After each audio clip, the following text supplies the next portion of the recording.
이사야 42장 우리 1절에서 4절에 있는 말씀 우리 함께 읽도록 하겠습니다. 내가 붙드는 나의 종 내 마음에 기뻐하는 자 곧 내가 택한 사람을 보라. 내가 나의 영을 그에게 주었은즉 그가 이방에 정의를 베풀리라. 그는 외치지 아니하며 목소리를 높이지 아니하며 그 소리를 거리에 들리지 하지 아니하며 상한 갈대를 꺾지 아니하며 꺼져가는 등불을 끄지 아니하고 진실로 정의를 시행할 것이며 그는 쇠하지 아니하며 낙담하지 아니하고 세상에 정의를 세우기에 이르리니 섬들이 그 교훈을 앙망하리라.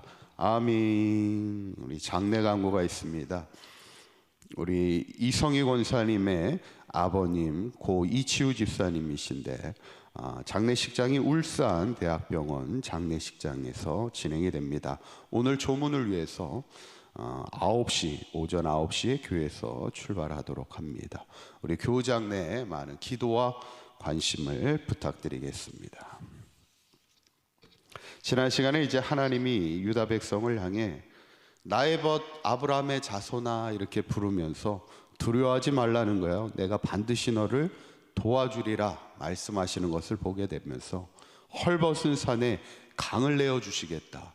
불가능한 것 같은 그런 일들을 우리의 구원을 위하여 행하시는 전능하신 하나님이라는 겁니다. 저는 바라기는 우리도 이 땅을 살아가면서 우리가 하나님의 자녀임을 잊지 말고 헐벗은 산에도 강을 내시는 불가능한 일을 가능케 하시는 전능하신 하나님 바라보며 항상 담대함 속에 승리하며 살아가는 우리 사강교회 모든 성도님들 되시기를 간절히 축원합니다. 오늘 본문도 이제 계속해서 하나님이 유다 백성을 위로하면서 말씀하시는 것을 보게 되는데 1절의 초반에 이렇게 나옵니다. 내가 붙드는 나의 종 내 마음에 기뻐하는 자 곧 내가 택한 사람을 보라 이렇게 나옵니다. 여기서도 유다 백성을 향해 이렇게 불러요. 하나님이 붙드는 종이라 이렇게 얘기하고 내가 택한 사람 바로 하나님이 택한 사람이라 이렇게 얘기하고 특별히 귀한 고백은 내 마음에 기뻐하는 자라 이렇게 얘기합니다. 하나님이 우리를 보실 때 하나님이 기뻐하는 자라는 거죠. 그래서 우리가 어쩌면 믿음으로 살면서 중요한 것은 우리의 삶이 하나님 보시기에 기뻐하는 인생이 될 수 있도록 우리의 삶이 심취해야 되죠. 저는 바라기는 우리 사강교회 모든 성도님들이 정말 하나님 마음에 기뻐하는 자로서 하나님의 기뻐하는 기쁨이 되는 그런 삶을 살아가는 저와 여러분들의 삶이 되시기를 간절히 바랍니다. 그런데 오늘 본문에 보면 하나님 마음에 기뻐하는 자가 행할 두 가지 말씀을 오늘 본문을 통해 주시는 것을 보게 되는데 오늘 이 말씀을 통해 함께 은혜를 나누고자 합니다. 첫 번째로 하나님 마음에 기쁨이 되는 자는요 이방에 정의를 베풀라 이렇게 말씀하고 있습니다. 1절에 있는 말씀 이제 한번 읽어보도록 합니다. 시작. 내가 붙드는 나의 종 내 마음에 기뻐하는 자 곧 내가 택한 사람을 보라.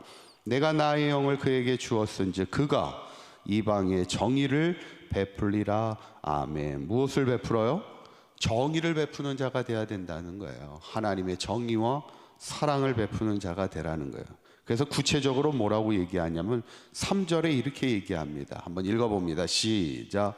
상한 갈대를 꺾지 아니하며 꺼져가는 등불을 끄지 아니하고 진실로 정의를 시행할 것이며. 아멘. 우리에게 뭐 너무나 유명한 말씀입니다. 상한 갈대를 꺾지 아니한다.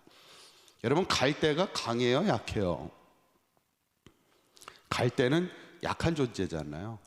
갈대라는 것은 바람에 쉽게 흔들리는 게 갈대이기 때문에 사람의 마음을 얘기할 때 갈대와 같습니다 이렇게 얘기하는 것은 약하다는 거예요. 그만큼 쉽게 흔들린다는 얘기인데 그런데 그렇게 약한 갈대가 상하기까지 했어요. 그럼 뭐예요? 쉽게 꺾어질 수 있다는 얘기입니다.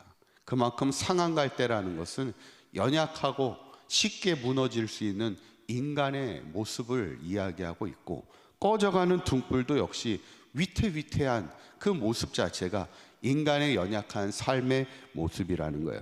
그런데 하나님이 기뻐하는 자는 어떤 인생을 살아가느냐?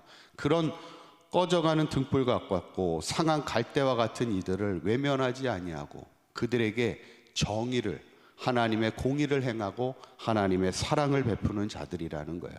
왜 그렇습니까? 하나님이 우리를 그렇게 대하시기 때문에 그렇죠.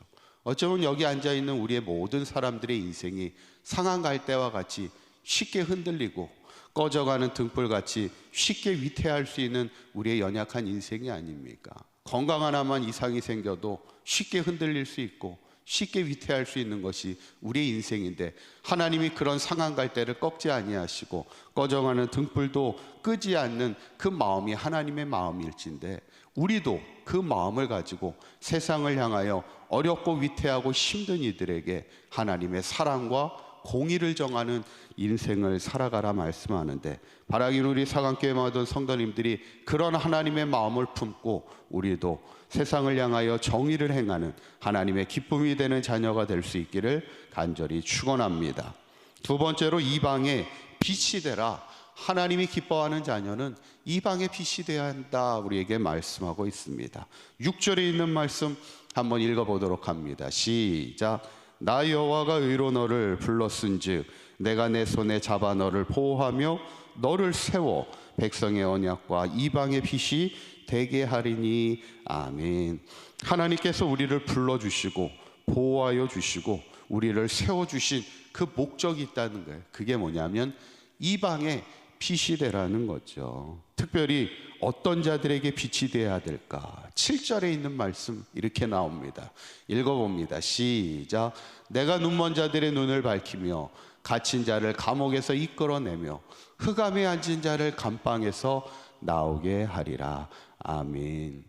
우리 사강교회가 하고 있는 사역 가운데 우리 화성직업훈련소 교정사역을 하고 있습니다. 한 1년에 한 4차례 정도 찾아가서 거기서 예배를 드리는데, 이제 화성직업훈련소 우리 가까이 이제 마도 쪽 가다 보면 있는데, 직업훈련소에서 하는 일이 뭐냐면 이제 교도소에 있던 분들이 이제 기간이 끝나면 이제 사회로 복귀를 해야 되잖아요. 그러니까 복귀할 수 있도록 잘 적응할 수 있도록 직업을 가르치는 일을 하고, 또 그들에게 이제 종교마다 이제 나와서 절에서도 오고 교회에서도 오고 천주교에서도 오고 이렇게 해서 예배를 드리게 함을 통하여 그들에게 믿음을 심어주어서 세상에서 잘 믿음 안에 서갈 수 있도록 돕는 일을 이렇게 하게 됐죠.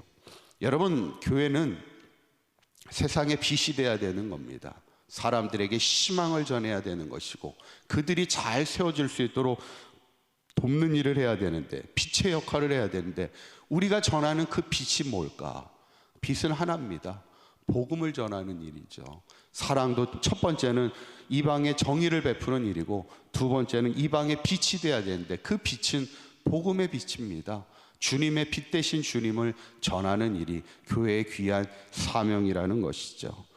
저는 오늘 이 본문을 보면서 하나님이 우리를 하나님의 기뻐하는 자녀로 부르시고 세우신 목적 두 가지를 우리가 늘 기억하면서 세상을 향해 정의를 행하고 세상을 향해 빛 대신 주님을 전하는 빛이 되는 교회가 되어야 될 줄 믿는데, 바라기는 우리 사강교회가 끝까지 이 땅에 세상을 향하여 하나님의 복음을 전하며 또 그리스도의 사랑을 전하며 이 땅의 희망이 되는 진정 하나님 마음에 기뻐하는 교회와 성도들의 삶이 될 수 있기를 주님의 이름으로 간절히 축원합니다. 기도하겠습니다. 고맙고 감사하신 하나님, 우리를 하나님의 자녀로 택하여 주시고 우리의 삶이 하나님 마음에 기뻐하는 자녀된 삶이 되게 하여 주시옵소서. 세상을 향하여 하나님의 정의를 베풀게 하시고 꺼져가는 등불을 끄지 아니하시며 상한 갈대도 꺾지 않는 하나님의 그 마음으로 우리도 세상을 향하여 그리스도의 사랑과 정의를 베풀며 살아가게 하여 주시옵소서. 특별히 흑암에 앉아있는 이들에게 생명의 빛을 전하기를 원합니다. 빛 대신 주님을 전하게 하여 주시어서 이 땅에 희망을 세워가는 우리 사강교회와 모든 성도들의 삶이 되도록 인도하여 주시옵소서. 오늘 하루도 주님과 동행하는 복된 하루가 되게 하실 줄 믿사오며 우리 주 예수 그리스도의 이름으로 기도하옵나이다. 아멘.